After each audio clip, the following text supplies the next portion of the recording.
Hello, guys, welcome back to I Choose Me Food podcast, the podcast dedicated to self discovery, self empowerment, and relationship. Today, we'll be diving into something very unique, something that feels closer to home, something that connects to us each as an individual, as a community, as a people. And today, we'll be talking about how to make peace with your past. And I'm your host, Pcandy. And joining us to talk about this crucial topic will be Mr. Weezy. So much. Thank you so much. It's a privilege to be here. Actually, thank you. Let's dive into the topic. So, when we talk about making peace with your past, a lot of us have different baggage we're carrying. Some have regrets from the past, some have the trauma they're carrying. So, now, how can you advise them on how to start letting go of that? Well, first off, you need to come to terms with what have happened to you or what you've done. You need to forgive yourself on that because as long as you're in Christ, you're a new creature. Because for Christ to forgive you, you also have to forgive yourself. Because if you've not forgiven yourself, you're doomed to repeat what you've done in the past. So for you to let go, you have to let go. Sorry, you have to let go for you to move forward. Now, in terms of leaving the past behind, we have different types of stuff like traumas. For example, people carry trauma and bring it on and bleed on their partner or friends. For example, because you got shouted at or you got molested, so instead of you dusting yourself and healing yourself, if a partner does something or a friend does something to trigger you, you now start shouting. Not that you're angry with them, but because it triggers what have happened to you before. So this is one of the reasons why most of us can't maintain a relationship. So yeah, it's very important to let go of the past and move forward because that's the only thing you can do. I could like relate to how powerful, acknowledging that, your past baggage is with you and how to deal with that, acknowledging that you have that.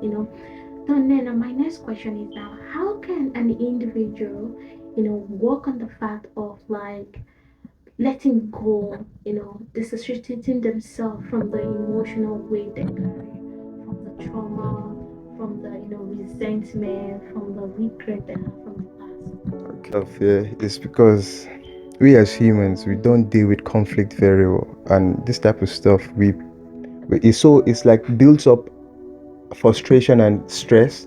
It's pent up and we don't release it. So for example, now you need to know what triggers you to these emotions that you feel, and you need to go to the root to uproot it. Second is the moment you know that this is a trigger to you, you have to know and access how you access the situation. Bring yourself and comport yourself in a way you access the situation without making it look all that serious. Because You can hear from the horse's mouth. because if you know what triggers you, for example, you have a partner and you know this and this triggers you communicate with the person. Because we as human beings, we think if we malice the person will just automatically know that this is what's wrong. And by then, you're doing yourself. Because he will live a free life with a free conscience while you're there killing yourself. So it's better if you communicate that, oh, I didn't like this is what triggers me and it makes me feel this way. And the person will understand. If he's a human being, if it's an animal, they'll keep doing it, so you cut yourself off. Because some people are very wicked. So basically, first off is like communication. Communication is key, yeah. What triggers you, that would help you work on the emotions, and you get a lot of triggers. That so now it's one step to working on how to dissociate from the emotions. So how do you talk about how does forgiveness come in place to that too? When it comes to forgiveness, we have to just let go. Because the Bible says you forgive 7 times 77 times a day, just a day. So because if it's something you're holding on, the person who has done it to you has moved on in life. You're still holding on to it. You still hold it. You're still angry about it, and it's just killing you inside. So it's better you forgive yourself, and move on. You pray about it. Christ will deliver you. It's not something you have to keep to yourself every time. Because of that, now it eats you up and it dissociates you from society, making you feel like, oh, everybody hates you or you're hated by. Nah, sometimes you need to heal. Yeah. So first thing first, guys, is you have to And then you need to communicate to someone, you need to communicate to people around you. And then you need to forgive yourself. Sometimes it might not be easy, but just take that one step. You know, that one step is something that will help you to work on that, and you won't keep on carrying the baggage. Because the truth of the matter is, sometimes the things that happen to us are not that easy as it seems. Sometimes that is what shapes your life, that is what defines who you become at the end of the day. But sometimes people let that go and don't let that define them. So you should learn how to forgive yourself. It happened, yeah. You didn't deserve it, but it did happen. So now what is the next step? Is for you to forgive yourself so that you can move on. Forgive the person that did it and forgive yourself. Forgive everyone around you and forgive yourself. Not just for them, but for you, because you deserve that peace. You deserve that. You deserve to be happy. You deserve, to have people that care about you around you. And I feel like that is the thing that would help you to move forward. Let's dive into the role of therapy. What do you think when it comes to therapy and past experience and things like that? How does therapy help? Okay, so first off, we have to define therapy. Therapy is like a safe space where you can convey your emotions without feeling judged. Yeah. Someone will hear you and give you a solution. Mm-hmm. But mind you, it's not a must. You must go to the room where you sit down, lay on the pillow, and then you're talking about your feeling. It can happen anywhere. As long as the person you're talking to can communicate and listen to you maturely, not the type that will interrupt you and say, oh, you could have done. No. We sit down with you and talk to you, and then now, hear you out for what you have to say, because when you release that pent up anger, you need someone who is going to listen, not someone who's going to argue. And anyone can give therapy, but you have to have the spirit of discernment to know who you can talk to, because it's not everybody you can give your business out to like that, because they can use that against you. There are some people, they just listen just to know what to use against you. So you need to know who to talk to. Sometimes you can't even talk to your pastors, because most pastors can come preach what you told them on the altar. So you need to be careful of that. It's just some people who are matured in the spirit that can help you in that way, or people who are just matured where they know, okay, they have to listen to you, and for them to connect with you, they have to listen. So yeah, therapy can happen anywhere, but it's not just everyone you can talk to. Yeah, that's where discernment comes in. You can also talk to professional, Yeah, professional, but you have to pay them. In this in these trying times, we don't have to pay anybody, I beg. No. But like, if you have the money to pay for a therapy, please do. Please do pay for therapy. And if you don't have the money to pay for a therapy, look for someone, like he said, someone that is matured in the spirit and as an individual, someone that doesn't and has experience in what they're saying. As a therapist, you need to have a lot of stuff. Actually, you need to have a type of communication style whereby when you're communicating, you're not judging the person, but you're listening respectfully. You need to have a listening style whereby you listen, and you listen attentively, not where you listen just to pick something out, or you listen as you act like you're listening. They call it pseudo listening. So it's better you watch out for this kind of stuff as someone who's going for therapy, because what you need to get out of the therapy is a validation of feelings, because your feelings have to be validated. If you're not feeling that validation, you feel like you're not being heard, and if you're not being heard, you can't heal that way.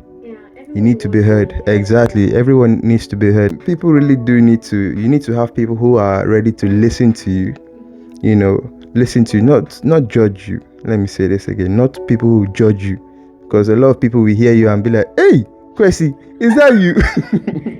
So yeah, you need someone who can sit down with you emotionally, not someone who will sit down with you logically and tell you, oh, you could have done this and that. No. You need someone who can sit with you on an emotional level and connect with you emotionally and validate your feelings, so that you feel heard, you feel listened to, and then at the end of the day, end of the day, you feel like you have your someone, or you have your person who you can talk to about what you're going through, and that would help you provide guidance and help tailor your needs as an individual to your test, and that would help you heal and make peace with your yourself. past. You also emphasize on the role of which a therapist need to play if you want to, like, if someone is coming to you to talk to you, how you shouldn't judge them, how you should just like them. That is beautiful.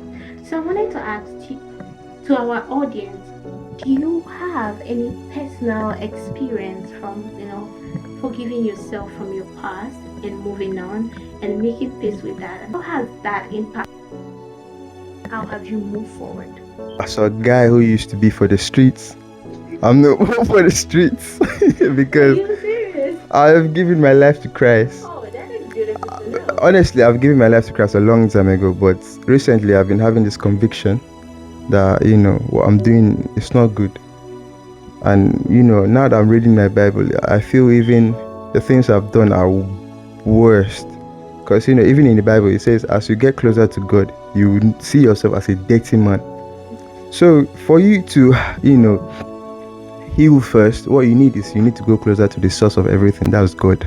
He's the one that can only give you peace and give you joy and give you happiness. But most of you need peace, and the only place where you can find peace is in God. You can't find peace in any man. They can't give you peace. They can only give you temporary joy. It's not peace. You need peace of mind and peace in the heart. Now, you need to also have and pray for the spirit of discernment, because the people around you, your environment, either gives you energy where you should reciprocate good energy or bad energy. So what you're receiving can also be from your environment and from your friend group. You need to watch out with who you hang out with, because there's just some people, if you listen to how they talk, honestly, yeah, it's just going to lead you in a bad way. Because I used to have that friend group before. All they talk about is women. There's no day we can come together and talk about our future or God. Even as you're talking about God, they will just find a way to deflect it to women. It's really horrible. I'll not lie. Oh my days. I had to cut them off, honestly, because it's the only way I could move forward. Because for you to heal, you need to remove yourself from toxic environments. You can't keep yourself there, because no matter how hard you're trying, you're still pulling yourself back. You need to cut them off. That's why you need prayers. But yeah, you just need God in your life. I came to terms with it.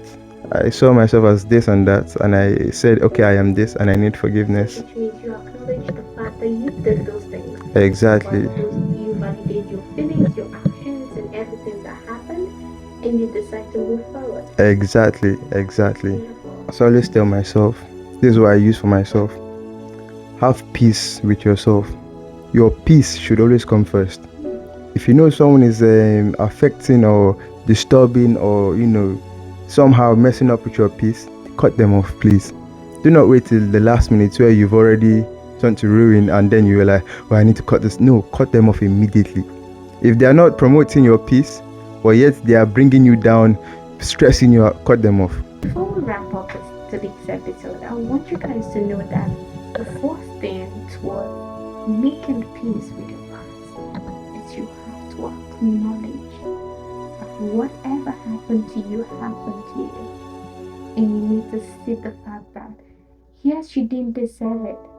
Yes, you didn't make it to happen to you, but it did happen. But you being able to see that you deserve to tell yourself that truth. And if you can do that, you need to forgive yourself. Forgive. I know as much as it sounds easy, it's not. And that would help you to live and move forward. You're not forgiving them because they deserve it. But life holds beautiful and amazing things for you. Why just hold on to something that just keep on bringing you down? You don't deserve it. You're too beautiful, too handsome, too intelligent. You're too unique to let that keep on holding you. So today, I hope this episode was able to help you. I hope you were able to gain a lot of knowledge. I hope you were able to understand that a beautiful life awaits for you beyond that past. And you just have to let go. I hope today's episode was able to spark something in you like it did in me. Until next time, guys, it's your girl Pcandy, and thank our guests for being here once again. It was was a pleasure having you, sir. Thank you so much. So until next time. Bye bye.